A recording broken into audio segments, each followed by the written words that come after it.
প্রিয় ভাই বোনেরা, আমাদের দেশে বহু ইয়াং ছেলে মেয়ে আছে যারা খেলাধুলায় ভালো। আমরা সারা বাংলাদেশ থেকে যারা খেলাধুলায় ভালো, শুধু পড়ালেখা না, পড়ালেখার পাশাপাশি যারা খেলাধুলায় ভালো, এইরকম প্রতিভাবান যারা আছে তাদেরকে নিয়ে এসে আমরা ট্রেনিং দিতে চাই, যাতে করে তারা খেলোয়াড় হিসাবেও নিজেদেরকে তৈরি করতে পারে। প্রিয় ভাই বোনেরা, চিকিৎসা ব্যবস্থার কথা আপনাদের সামনে আমি তুলে ধরেছি, কৃষকের কথা আমি তুলে ধরেছি, মা বোনদের কথা আমি আপনাদের সামনে তুলে ধরেছি। আমি তরুণ যুবক সমাজের যারা কর্মহীন আছেন, কি করে তাদের কর্মের ব্যবস্থা করা যায় সেই বিষয়ে আমরা তুলে ধরেছি। কেন এই পরিকল্পনাগুলো গ্রহণ করেছি আমরা? এই পরিকল্পনাগুলো আমরা গ্রহণ করেছি কারণ আমাদের লক্ষ্য, আমাদের উদ্দেশ্য হচ্ছে জনগণ, এবং জনগণের ভাগ্য যদি পরিবর্তন করতে পারি, আমরা জনগণের ভাগ্য পরিবর্তন করতে পারি, তাহলেই এই দেশকে সামনের দিকে নিয়ে যেতে হবে। প্রিয় ভাই বোনেরা, ওই গুপ্ত সংগঠনের নেতা যেমন বলেছে 12 তারিখ পর্যন্ত জনগণের পা ধরতে, আমরা তার উল্টাটা বলি। আমি আমার নেতাদেরকে, আমি আমার কর্মীদেরকে বলি 12 তারিখ থেকে না, আপনারা 13 তারিখ থেকেও আগামী 5 বছর জনগণের পা ধরে থাকবেন। কারণ আমরা দেখেছি জনগণের শক্তি যার পিছনে না থাকে, জনগণের সমর্থন যার পিছনে না থাকে, তার পরিণতি কি হতে পারে 5 তারিখ 5ই আগস্ট আমরা সমগ্র দেশবাসী তিনি প্রত্যক্ষ করেছে। প্রিয় ভাই বোনেরা, আমরা যারা বিএনপি করি, আমরা যারা শহীদ রাষ্ট্রপতি জিয়াউর রহমানের আদর্শে বিশ্বাসী, আমরা যারা দেশের খালেদা জিয়ার আদর্শে বিশ্বাসী, আমাদের কথা একটাই, কাজ একটাই, আমরা বিশ্বাস করি জনগণই সকল ক্ষমতার উৎস। এবং সেই জন্যই আমরা যে সকল পরিকল্পনা গ্রহণ করি, সেগুলো গ্রহণ করে জনগণের জীবনযাত্রা কিভাবে ভালো করা যায়, আমরা সেজন্যই সেই সকল পরিকল্পনা গ্রহণ করি যার মাধ্যমে জনগণের ভাগ্য পরিবর্তিত হতে পারে। আমরা সেই সকল পরিকল্পনায় গ্রহণ করি যার মাধ্যমে জনগণের ভাগ্য একই সাথে দেশের ভাগ্যের পরিবর্তন করা যায়। প্রিয় ভাই বোনেরা, বক্তব্যের শুরুতেই বলেছে যে এই যে আমাদের এখানে স্টেজের সামনে, মঞ্চের সামনে কতগুলো পরিবার বসে আছে যারা তাদের স্বজনদেরকে হারিয়েছে। যেই অধিকার আপনারা 12 তারিখে প্রয়োগ করতে যাচ্ছেন, সেই অধিকারকে প্রতিষ্ঠিত করার জন্য এই মানুষগুলো স্বজনরা অকাতরে নিজেদের জীবন বিলিয়ে দিয়েছে। এখন প্রিয় ভাই বোনেরা, এই যে যারা শহীদ হয়েছে, যারা নিজেদের জীবন বিলিয়ে দিয়েছে, এই মানুষগুলোর আত্মত্যাগের মর্যাদা যদি দিতে হয়, তাহলে অবশ্যই আমাদের দেশকে পুনর্গঠন করতে হবে। তাহলে অবশ্যই আমাদেরকে গণতন্ত্রের ভিত্তিকে মজবুত করতে হবে, এবং গণতন্ত্রের ভিত্তিকে যদি মজবুত করতে হয়, তাহলে প্রিয় ভাই বোনেরা, জনগণের সমর্থন ছাড়া সেটি করা সম্ভব নয়, জনগণের অংশগ্রহণ ছাড়া সেটি করা সম্ভব নয়। এবং জনগণের অংশগ্রহণ মানে 12 তারিখ সকাল থেকে আপনাদেরকে সতর্ক থাকতে হবে যে আপনাদের এই অধিকার কেউ যাতে ছিনিয়ে যেতে না পারে, আপনাদের এই অধিকারের বিরুদ্ধে কেউ যাতে ষড়যন্ত্র করতে না পারে। প্রিয় ভাই বোনেরা, গত কয়েকদিন ধরে বিভিন্ন পত্র পত্রিকায় নিউজে আমরা কিছু খবর দেখতে পাচ্ছি।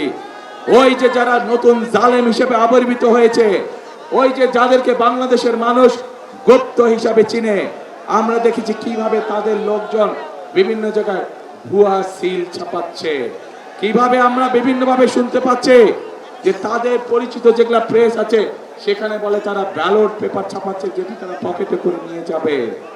প্রিয় ভাই বোনেরা, শুধু তাই নয়, আমরা এর মধ্যে বিভিন্ন জায়গায় দেখেছি, বিশেষ করে নিরীহ মা বোন যারা আছে তাদের কাছে গিয়ে তারা এনআইডি নাম্বার নিচ্ছে, তাদের কাছে গিয়ে তারা বিকাশ নাম্বার নিচ্ছে। প্রিয় ভাই বোনেরা, এই গুপ্তের দল, এই জালেমের দল বলে তারা নাকি সৎ মানুষের শাসন কায়েম করবে।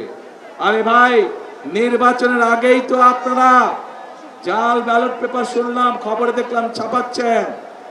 নির্বাচনের আগেই তো দেখলাম আপনাদের লোকজন এনআইডি নাম্বার নিয়ে যাচ্ছে, মা বোনদের বিকাশ নাম্বার নিয়ে যাচ্ছে। প্রথমেই তো আপনারা অনৈতিক কাজ শুরু করছেন, অনৈতিক কাজ দিয়ে আপনারা মানুষের ভোটকে প্রভাবিত করতে যাচ্ছেন।